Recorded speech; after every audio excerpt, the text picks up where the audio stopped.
1. Hey everybody, Scott Jansen here, back with another 100K coaching program student interview. Today we have the awesome Eva with us. Eva's going to be talking about her journey as an RTT therapist and working in a very unique and very incredible niche, which I want to dive into. Eva's got an awesome story of how she built basically her business from scratch. She's been in the program for a little bit of time now, and how she's constantly growing the business, what she's learning about her niche, and ultimately what she's doing to grow her business. So firstly, Eva, thank you so much for joining us. This is quite cool. Thank you for having me. Really excited. Absolute pleasure. Well, look, let's start from the start as we normally do. Let's rewind all the way back before you got into therapy and things like that. What were you doing in life, and how did you get involved in RTT? So basically I grew up working in a family business, which was, I'm in Greece. I was born here. I grew up here, and I grew up working in my family restaurant, and I didn't really know what I wanted to do. And I ended up leaving Greece, and I ended up working on super yachts for a while. So being around super wealthy people. And that's where I figured out, it hit me at 19, that I don't want to be working for other people. That was a major step, because I was like, obviously I've been working since 12, doing different things. And I basically realized, because obviously in the family business, my dad was my boss, so it's not the same. But then when I left, I started working for other people. I was like, I don't want to do this. I hated being told what to do, and your mood is often depends on your boss's mood and how they treat you, and you've got no say in it. And I was like, no. So I saved some money. I quit my job.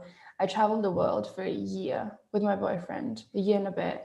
And that's when we went to India, we went to Thailand. I did some meditation courses, some yoga courses, and I became a yoga teacher for a little bit.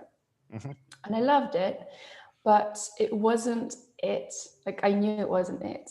And we actually ended up teaching yoga to people that came here to Corfu, the island that I'm on in Greece. And I met this lady, and she talked to me just one random evening. We did sunset yoga. So we do sunset yoga and snacks and whatever. And we had this Scottish couple, and she was actually friends with Marissa Peer. And she was like, have you heard of Marissa Peer? And I was like, no. And she said, oh, you should really check her out. So I checked her out. I saw that she was doing this course called RTT.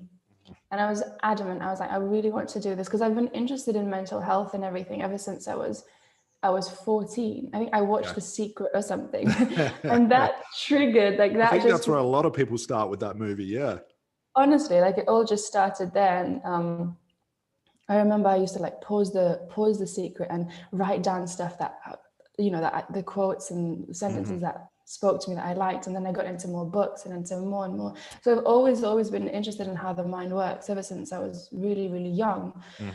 And then coming into RTT, it was amazing, because I've been doing a lot of meditation and energy and yoga and all that, but it was kind of surface. I mean, you can meditate for 3 hours a day, but you're not getting, that root is still there. You may be coping with it fine.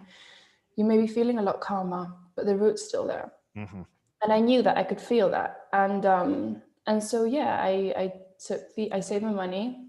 I got into RTT, and that's how it started. So when you quit the family restaurant, what did your mum and dad say about it? Were they pleased? Were they a bit upset?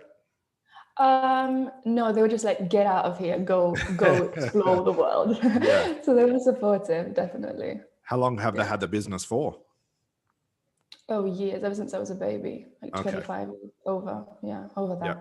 Okay, so saved up your money, went and did the RTT course, obviously learned more about the mind, unconscious, conscious therapy. What was your biggest takeaway from the course? The RTT course? Yeah. I'm a very matter-of-fact person, and I loved how it made sense. So I love how, you're taught these rules of the mind. This is how the mind works. This is how the subconscious works. This is how you go back to it. This is how you heal. This is how you move forward. That's what I loved. There was no airy-fairy in a way. I had enough of that, because I remember I did a lot of courses in meditation or whatever, and I just remember not understanding it, not it making complete sense. And I had a lot of questions. With RTT, I didn't have any questions. I understood very well how it worked. And I was really excited to, and obviously I saw the difference in myself and my family and other people. I gave away a lot of free sessions Free and then therapy. to random people on the internet Yeah. in Facebook groups. I was like, who wants a free session? Yeah. Was there any crossover between yoga and RTT? Not really. I mean, I saw what, like, you mean in yeah, the way they the think way and the practice of it and learn the mind and how it works. Is there any crossover? I think so. There is, but with RTT, like I said, it's a lot more straightforward because yoga is something that's been around for ages, right? And that means that it's been interpreted, and the scripts and the Sanskrit, whatever, they've been rewritten a lot of times. And people tell different stories, and there's different types of yoga, and sometimes there's like an argument between what yoga's practice is best and whatever. So you go down that route because it's been around for years, and of course it's extremely valuable, and I still practice yoga today. I love stretching, I love breathing and whatever. But I think with RTT, coming straight from Marissa Peer, she's the one that put it together, she's the one that discovered it. I think that's the best thing, because it's like Hinduism and different religions, over the years they've been interpreted by different people, and it can get a bit complicated. So yeah. So you finished the course. Did you do the live training or the online training? I did the online training. I'm actually trying to do the live one because I really want to do it, but obviously because of COVID it's been on hold. But I've done the online one. Okay, so you finished your course. What happened next? You went into giving away the free sessions. Did you think you were going to grow a business from it, or was the RTT still thing like a personal type thing, or was it all business focused for you? So in my mind, before I started the course, basically Marissa P, or someone in the marketing team, had said that you charge about £250 or euros per session. In my mind, before I did the course, I was like, okay, even if I do one session a day with someone, I don't know who that someone was, where I was going to find them, but I thought like everyone was going to come knocking on my door because this is such an amazing strategy and technique. But in my mind, I was like, I'm just going to do one session a day, 250 euros a day. I live in Greece, all the expenses, it's not like America or England or whatever. The living expenses are very, very different. And I'll be fine. And that was my idea kind of going into it. Yeah. And then, so finished it, started setting up the business. Did you pick a niche straight away, or were you just looking for anyone that would pay that sort of money, sort of anyone you could work with? So I started looking into a bit of marketing when I finished, and a lot of it was the old school way of go to gatherings and start talking about yourself, which doesn't apply to me where I am now, because it's not in Greek, and I can't do it in Greek, and I don't want to do it in Greek, and it's not necessarily something that people can really afford around here, to be honest. And so that was troubling me at the time. I was on some Facebook groups, and I basically was giving away free sessions. I did quite a few of them, and I remember there was one person that was thinking of doing a second one. She was like, "How much do you charge?" And I was like, $80. Looking back, I'm like, but and then there was another lady that I helped stop smoking, and I told her, I told her $100, and she tried to get me down from 100. Wow. Less. So that's where I was before someone recommended you, and I basically found your YouTube videos, I think, and then I found your website, and I saw the webinar, and I was like clicking and answering the survey so fast because I just really wanted to join. Because we had our strategy call, and that must have been, you've been in the program July. Okay, so we're coming up coming up to 12 months. Yeah. So what were the issues actually, did you learn anything, obviously working at your mum and dad's business? Did you speak to them about ideas around running the business, or did you just see that was just going to be totally different? I think I thought it would be totally different, just because working online mostly, well, where I am now is completely online, 100%.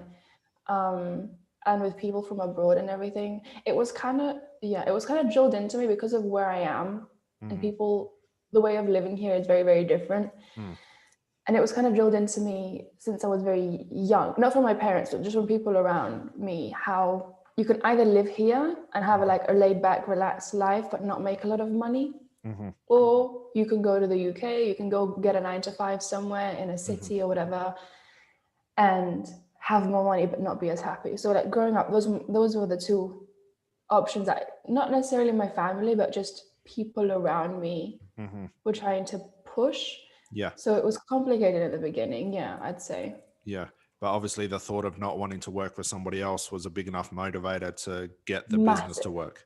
Yeah. Massive motivation. What was it about working for other people? What didn't you enjoy about it? I don't like being told like what to do, basically. Is what it boils down to. Yeah. And also, you know, if your boss is having a bad day, or on the yacht, because obviously I was really young and I didn't get treated nicely. Sure.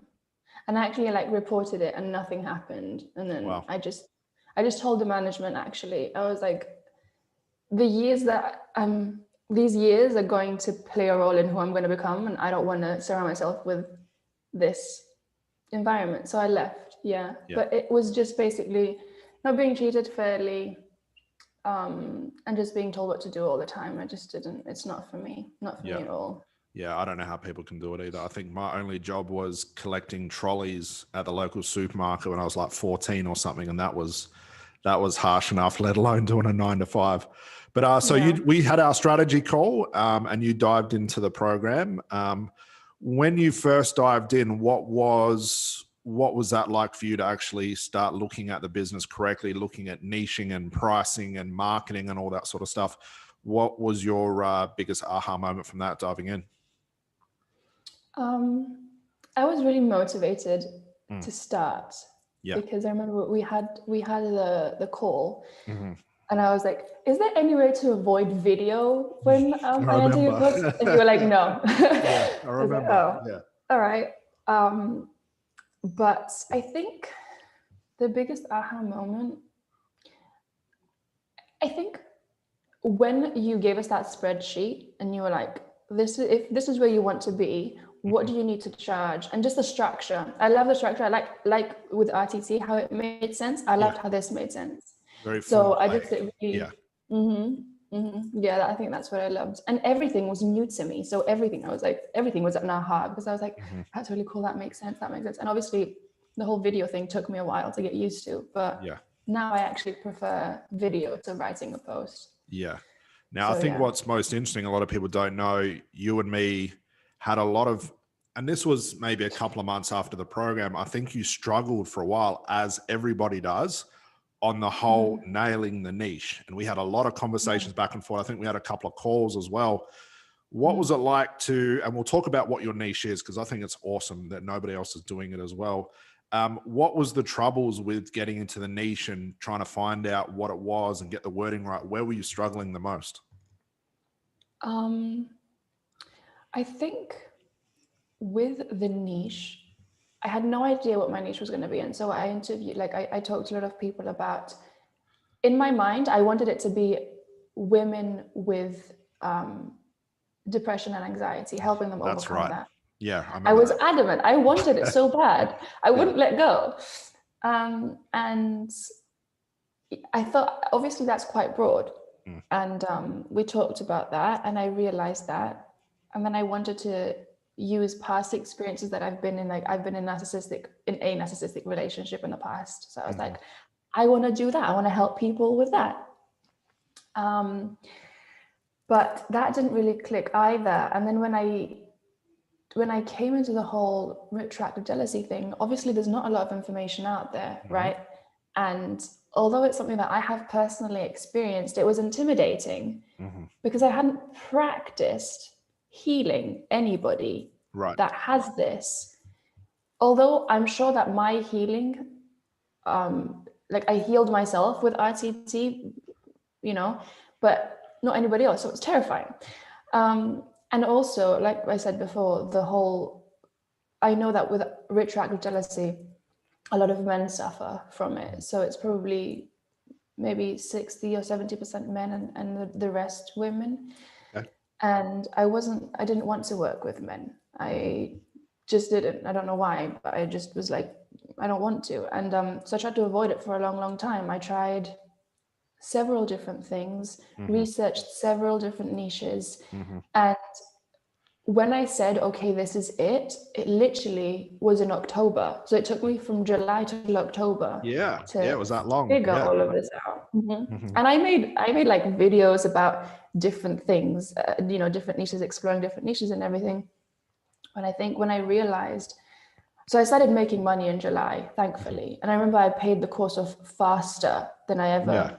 Yeah, because in the beginning, I didn't have the money at all. But I remember I went to my partner and I was like, do you think we could use this last money that's left for me to enroll in this course? And thankfully, he was really supportive and he was like, yeah, go for it. But I ended up making a little bit of money in July, and then August is when I started to shift the niche. And then in September, I had a few retroactive jealousy content and videos out, but I had switched niches and I was doing something completely different.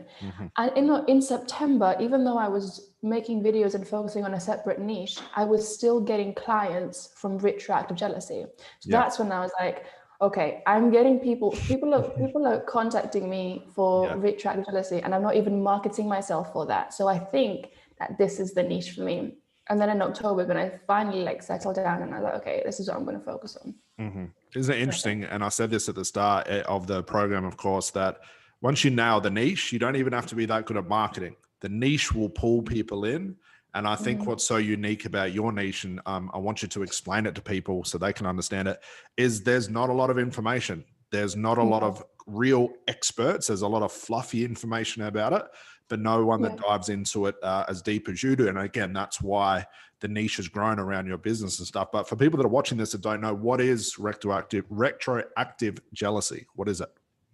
So retroactive jealousy is basically intrusive thoughts, anxiety, and stress around your significant other's past. So it has been linked to OCD as well. So it's a form of OCD, and it's basically jealousy regarding your partner's past and just intrusive thoughts and mental movies about what they did in the past when they didn't even know you. Right. So, yeah. So it causes stress and anxiety. And isn't that interesting? You went to that niche, but it didn't work. That's the uniqueness of really finding such a small part of that niche with a very unique name that it has. And again, that's why it's worked. Yeah, exactly.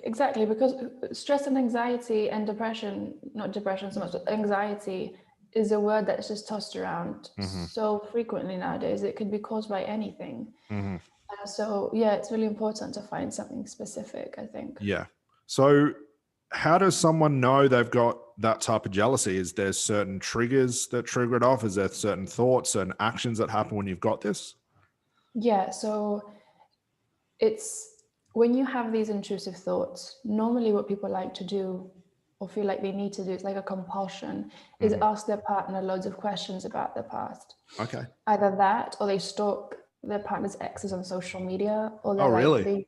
They read like Reddit threads about what does it mean if my partner's done this? What does it mean if, you know what I mean? So they'll Google stuff. Those are the three main things that people do. And especially with the asking questions part of it. In the beginning, the partner is quite supportive and they answer questions, but then as time goes by, there's a lot of shaming and blaming that can go on from the sufferer. So they can be like, how could you do this? This is unacceptable. What's wrong with you? You know, what are your values? And this is not crazy stuff people do. It could just be like as simple as, dating a few people before you or whatever. Right. Even kissing people like people have RJ over the fact that their partner kissed someone in the past. Wow. And of course, if you go to someone that doesn't have this or doesn't understand it, they'll tell you, just get over it. You're being ridiculous. But it goes a lot deeper than that. Yeah. What does what does a transformation look like? It's very interesting that that would be where it start. How do your clients know when they've transformed? What's the difference you see? The difference is that they can go out, they can go about their everyday life without getting these intrusive thoughts. And the thing is with RJ is when you get these thoughts, there is some sort of emotion attached to these thoughts, right? That's why they keep coming back. So what we do is, and the reason there's emotion attached to the thoughts is because you subconsciously attached some sort of meaning to these thoughts. So what we do is we look at the meaning they've attached to these thoughts, and then we shift it from there instead of just trying to, on the surface level, coping mechanisms, mindfulness, meditation, all of that. So what it looks like is basically not being bothered by your partner's past anymore and being able to be in a relationship happily, because that's something that I see, it's not talked about enough, what a healthy, happy relationship looks like. There's so much information out there on how to not be in a narcissistic relationship, how to not find a toxic person, how to not be in a quote unquote like bad relationship, but no one talks about, okay, so what does it look like when you get into a healthy relationship? Because people think that, okay, you're going to meet someone and they're going to be the one and then everything's going to fall into place and you're going to live happily ever after, but that's not true. And then when someone meets a decent human being that they're like, okay, I could spend the rest of my life with you, I can see that, and things don't go, and basically they have difficulties or things come up, people get confused because they're like, well, is this maybe not the one if there's like difficulties and hard things coming up in the relationship, and it's not the case. So I love focusing on what a healthy relationship looks like instead of, which obviously we do need the people talking about what a toxic relationship looks like, but it's also important to focus on, okay, well, this is what you don't want to do. What does what you want to do look like, if that makes sense? So yeah, that's what I'm focusing on. How does it feel now to have nailed this niche? It feels really good. It's really an amazing feeling. Yeah, really, I'm just really calm, really relaxed. I'm not really anxious about, like I used to be about finances and all of that. And I'm really excited about the future as well. So it feels really good. Yeah. What's it like to work for yourself and have a stable business and a growing business? It's been my dream. It's been, honestly, like this is all I've ever wanted, is to live where I want to live and make my own money. Because like I said, I don't like being told what to do. And that just doesn't mean it. I've been like this since I was a child. And this is what motivates me, because even with like parents, I don't want anyone else to tell me what to do, because if my parents were to ever help me out financially, it kind of gives them a say in what I should do. And just the fact that I'm living life on my own terms, helping people, doing what I want and being independent, no one can, say anything. And I really love, that's my favorite part, I think, of everything. Yeah. It's a cool feeling. How do your parents feel about it? Are they happy for you as well? Yeah, they're really proud. They're really happy. Yeah. And you're young. This is the start of business career for you. Like there's going to be a lot of expansion to happen. So, and what a lot of people don't know as well, this just came to me. I can remember, and this was quite recently, you had actually been kicked off of Facebook for marketing several times, lost your account. I think someone might have hacked your account at some point as well. What was that like going through that? And the reason I bring this up, because people have to realize business has a lot of hiccups. There's a lot of stupid things that'll go wrong. Spanners will be thrown in the works, so to speak. What was that like for you going through that? It was not nice in the beginning, especially because, this is a new niche. I haven't exactly experimented that much with it. And to have people that like either coaches or have courses out or whatever, trying to tell people how to fix this, kick me out of groups, or like I got emails telling me, hey, I've kicked you out of the group because you've been doing this and this, or someone actually made a video about. That's right. I remember that. Yeah. Seriously, this was like in the beginning of everything. And someone made like a 20-minute video talking about how, not my name, but basically how everything I do is wrong, without mentioning my name, is a scam. He called me a snake oil seller, this guy. Again, not mentioning my name, but he was like, hypnotherapy works for in the moment, but then it doesn't last. And just be aware of this, this, and this, and so that actually made me not want to like focus on the niche even more when this person said that. I mean, I got kicked out of all the Facebook groups, and then even when pretty much all of them. And then in October, November, when I was more stable and I was getting a lot of clients a month, I woke up one morning and Facebook decided to disable my account. And that's right. I was like, I still wasn't really familiar with YouTube that much. And now I see that it was a blessing in disguise, because now I get the majority of my clients from YouTube, which is amazing, because you do less, kind of like you just put videos out there, and you just sleep, you wake up, and again, I just got a strategy call now. So I love that. Obviously, I'm still on Facebook and everything, but you found your asymmetry. Now, definitely. as bad as this sounds, I'm glad it happened to you right at the start, because it shows you what real business is. A lot of people paint business as just be nice, put out the right energy, people will love you, people come kicking down your door, you'll have tons of clients. It doesn't work like that. And I think building that resilience right at the start, especially in this new niche, was important for your growth, because you realize it's not the only time it's going to happen. You're going to have ups and downs, and business is going to throw things at you. But I think it's interesting as well that when you really go out and help people with a real problem, you're going to get a lot of people pushing back and saying, no, that's wrong. We'll kick you out of groups. What you're doing is incorrect. But I really think that really touching on a real pain and a real niche that exists. And we have to realize we can't be friends with everybody. This is business, and this is unfortunately what's going to happen. Yeah, no, definitely. There was a lot of backlash. There was a lot of questioning. Someone said I question RTT. And I was like, I don't care. It works. I don't care if you question it. It works. You can go ahead and question it all you like. Yeah. Exactly. So, no, definitely resilience must be built. Yeah. So what's been like one of your favorite clients thus far? Has anything really cool happened, or anything unique that sort of stumped you a little bit or really shocked you, as in a positive way, of course? Yeah. I think just people that I work with messaging me, months later and being like, we got engaged and I haven't had RJ in months, or another one got married and I'm like looking at these pictures on Instagram of her in a wedding dress, and that kind of thing really, really makes me happy. Yeah. So what's the goal with the business moving forward? You're stabilizing, just moved into the new house, got constant income coming through. You've pretty much taken over the niche because there was really no one in there. Now you've just sort of really settled your feet in it. What's the goal with the business moving forward? I definitely want to, I love what I'm doing right now, and I definitely want to help more and more people. Sure. It's been since July, I still haven't finished the program. I'm like on week 6 or something. Yeah.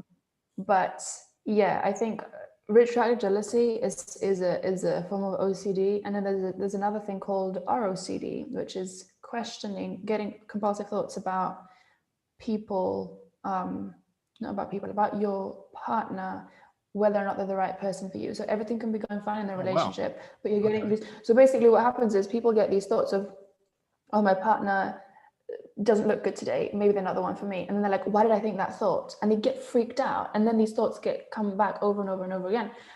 And it can cause like severe pain. It's called ROCD. Okay. So I think I want to expand on different, I do basically want to expand on healthy relationships and help people understand how to build one. Because thankfully I'm in one. So I can kind of, I can relate, and I can teach people, when someone says healthy relationship, yes, okay, it's important not to get into a toxic one, but when you have found someone that's a decent human being, like I said before, it doesn't all fall into place straight away, and there will be difficulties, but it doesn't mean that, so many people nowadays are just like, oh, I'm just going to break up and focus on myself. And it's like, you don't, which is great, but there is also beauty in healthy partnership. Got it. So focusing on that going forward. Yeah, realistically, it's sort of the same niche. It's just stemming off into a different direction. It sort of sounds like over time, Eva, you'll be able to be like the relationship expert, but you'll know things about relationships that nobody else has sort of touched on, if that makes sense. So that niche will broaden, which is quite cool. And that's a really good place for growth and scale as well. Yeah, really excited. So for people that are sort of getting into business, maybe starting where you started, what would be your biggest words of advice for them? You know, with what you've been through, becoming anti-fragile, resilient, going through all the troubles you had with the niche, kicked out of Facebook groups to where you are now and really sticking with the niche, what would be your biggest piece of advice for them? I'd just say, I think believe in yourself and don't let anyone tell you that you can't do it, and keep pushing and be resilient. And yeah, and remember that you're not just doing this for you. You're also, it's great to be able to have an income and to do what you love and to help people. But when you're pushing, you know, now I get messages from people and they're like, you know, even if it's not a client, they're like, oh, thank you for existing. Your page is really refreshing. I really love it. And you're not just doing it for yourself, you're doing it for the people that you're helping as well. So you're contributing massively to, you know, to society, and you're helping people. So you're not just doing it for you. Because what I struggled with is once I started seeing an income and once I started seeing the life that I want happen, there's also, because it's unfamiliar, there's a little bit of a pushback, and I freaked out a little bit, and I was like, okay, I need to work on actually accepting that this is actually happening to me and stop freaking out, you know, and pushing it away sometimes. So yeah, remember that it's not just for you, it's for other people, and yeah, you deserve it, definitely. And also, obviously, in your course, everything is there step by step. So I would just say, go get Scott's course and then follow the steps, you know, and you can't go wrong. You can't. Yeah, borrow the money from your partner, join the course, and look what happens, which is quite cool. Yeah. And it's interesting, you start making all this money, you start having the success, and we know it internally as therapists and coaches, but we start saying, hang on, is this real? Is this right? Should I be earning this amount of money? Should I be really doing this? Seriously. I always think that's such a weird thing, that, you know, that success issue that we have, but you've overcome it. Like I said, you've only been in the course not even a year yet. And look at all the cool things you've done. So it's a real big scope for where this is headed for you. And I'm sure it's not going to be the only issues you have on business, touch what it is, but you're growing, the business is growing. I mean, you're super young when you started this, which is awesome. And a lot of potential and growth as well. So it's going to be interesting to see where this actually goes. Yeah, I'm really excited. Awesome. Well, that was awesome. Very straight to the point story, which is what I like. But Eva, we'll be able to chat definitely in the future when this grows out of control, which is what it will, and you're hiring VAs and doing all that cool stuff as well. But thank you so much for joining us. I'm going to let you get on with your day, and we'll see you in the Facebook group. But thank you for sharing your story. Thank you so much, Scott, for having me. Really nice to talk to you. We'll talk to you soon. Thanks, Eva. Take care. Bye.